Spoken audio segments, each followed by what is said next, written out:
L'école de la paix, c'est le sujet aujourd'hui choisi par Jonathan Refetz pour cette émission de On vous donne la parole sur Studio Kalita.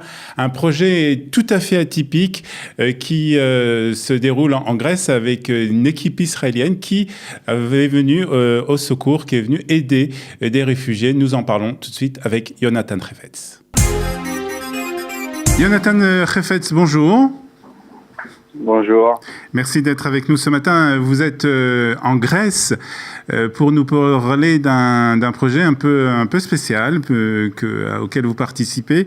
Il s'agit des écoles de l'espoir. De la paix. Les écoles de la paix.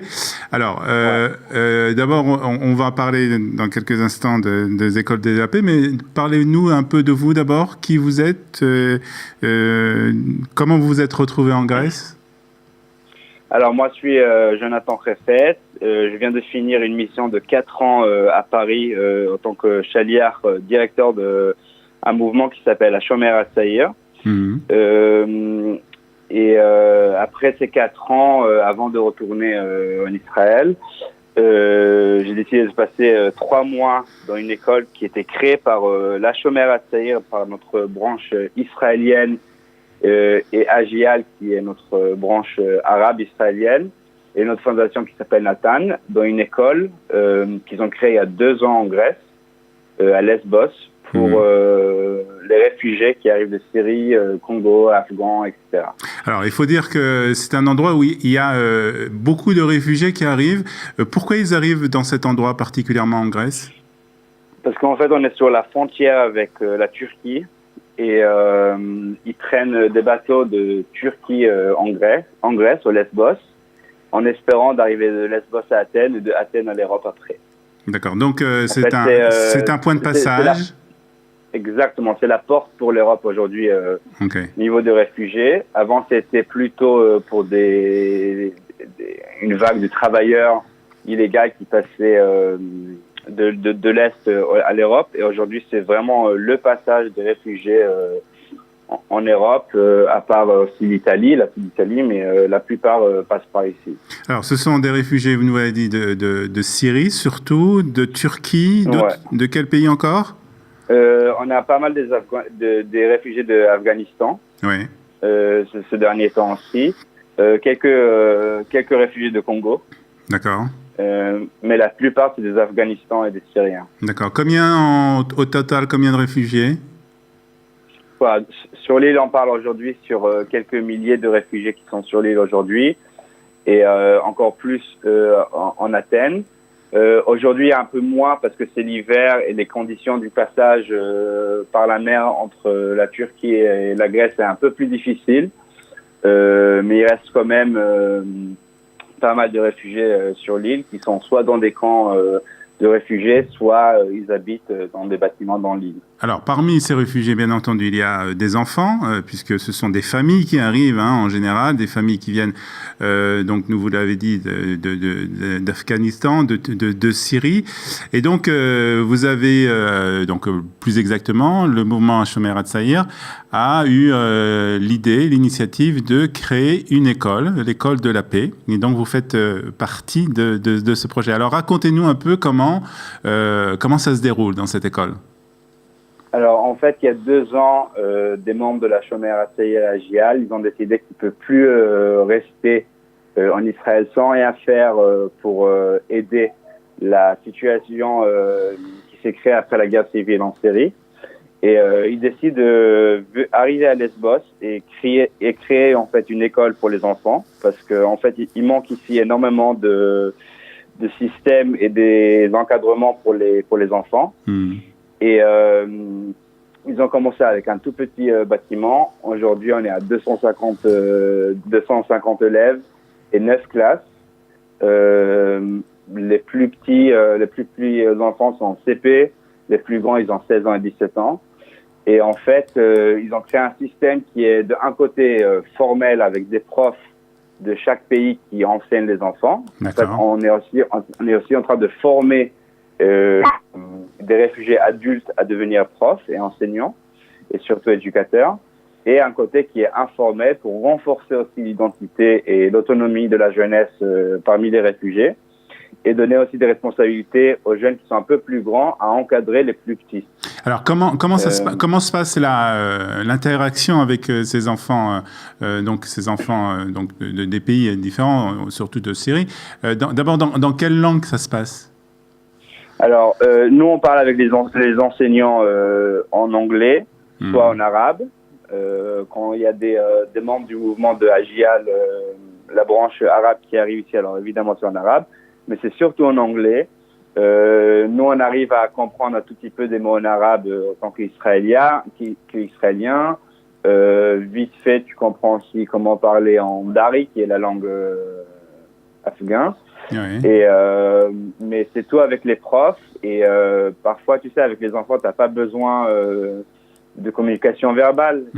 Quand tu leur donnes l'amour, ils comprennent. Quand t'es fâché, ils comprennent aussi. Oui.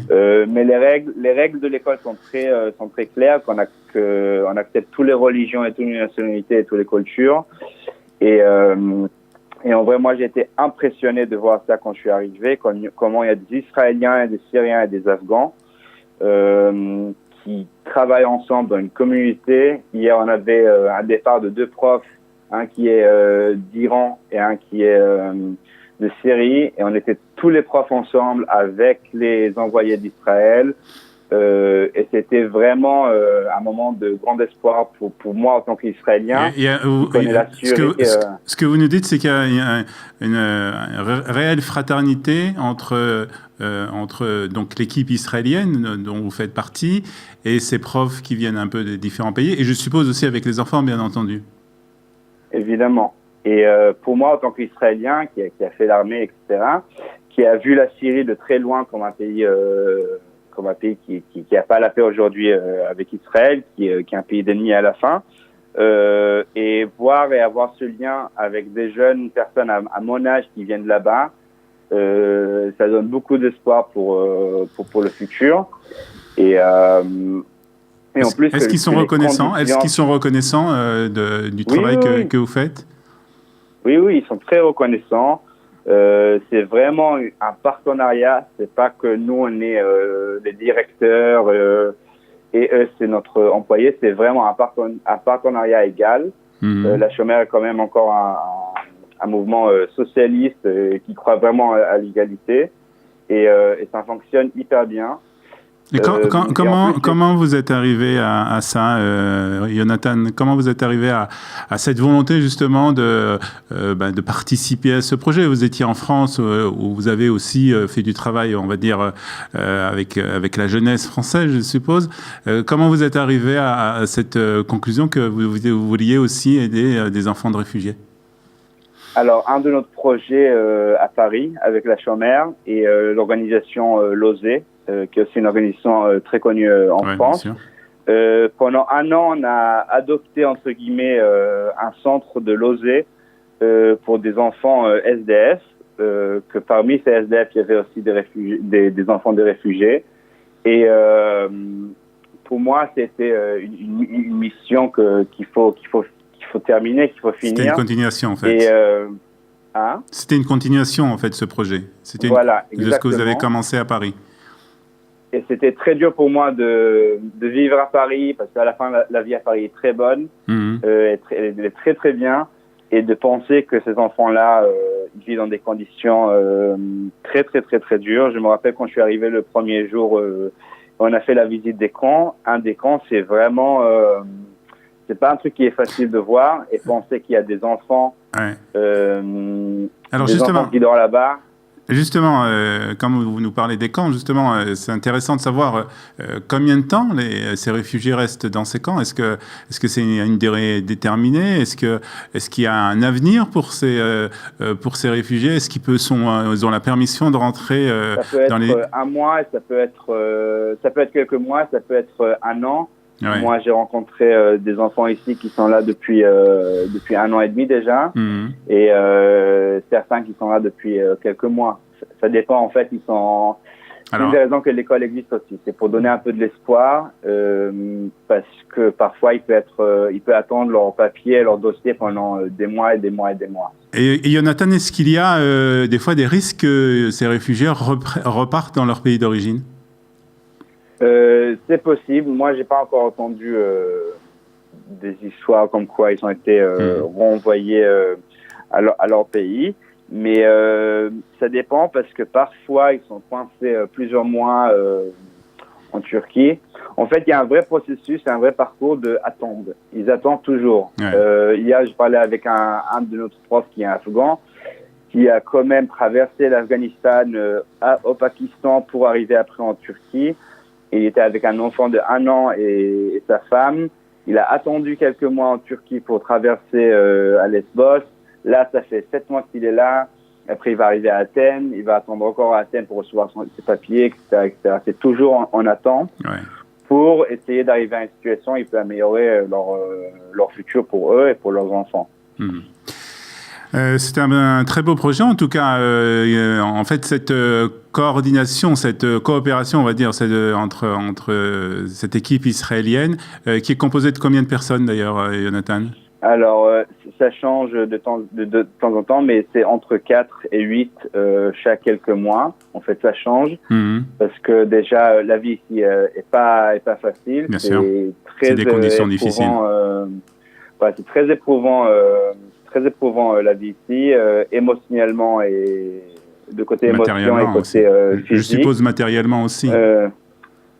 Matériellement, c'est pas aussi évident, mais on fait avec.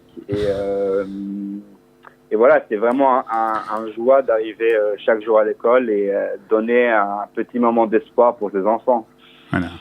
Très bien, mais Jonathan, merci de nous avoir parlé de ce beau projet, les écoles donc de la paix, une initiative donc du mouvement Hashomer Hatzair, à laquelle vous participez avec des Israéliens, des Arabes israéliens aussi, et c'est une rencontre sur le terrain entre des réfugiés de différents pays, de Syrie, d'Afghanistan. Voilà. Oui. Vous voulez rajouter quelque chose, Jonathan? Vous pouvez toujours nous suivre sur Facebook et Instagram pour voir encore de plus proche qu'est-ce qu'on fait, qu'est-ce qui se passe. Alors le Facebook, c'est les écoles de la paix, ou en français, en hébreu? C'est International School of Peace. Ok. Très bien, on va vous chercher sur Facebook et sur Instagram pour vous suivre. Merci en tout cas, Jonathan, de nous avoir parlé de ce projet. Bonne chance, à très bientôt et bonne continuation pour vous. À très bientôt. À bientôt. Voilà, au revoir. C'est ainsi que nous terminons cette émission de On vous donne la parole un peu spéciale aujourd'hui. On a parlé d'un projet avec ce projet, donc Jonathan Refetz auquel il participe donc en Grèce, cette école de la paix avec des réfugiés de différents pays, cette rencontre entre des Israéliens et des réfugiés de Syrie, d'Afghanistan, de Turquie. Ça nous donne quand même une envie comme ça, un espoir, une lueur que les choses peuvent bien se passer aussi. Merci de nous avoir suivis sur Studio Kalita. Nous nous retrouvons la semaine prochaine pour un nouveau numéro 2. On vous donne la parole. À bientôt. Bye bye. Vous souhaitez vous exprimer sur un sujet qui vous tient à cœur? Studio Kalita vous donne la parole. Tous les mercredis, Olivier Granillic vous ouvre les portes de Studio Kalita pour une émission en toute liberté. On vous donne la parole, c'est tous les mercredis sur Studio Kalita.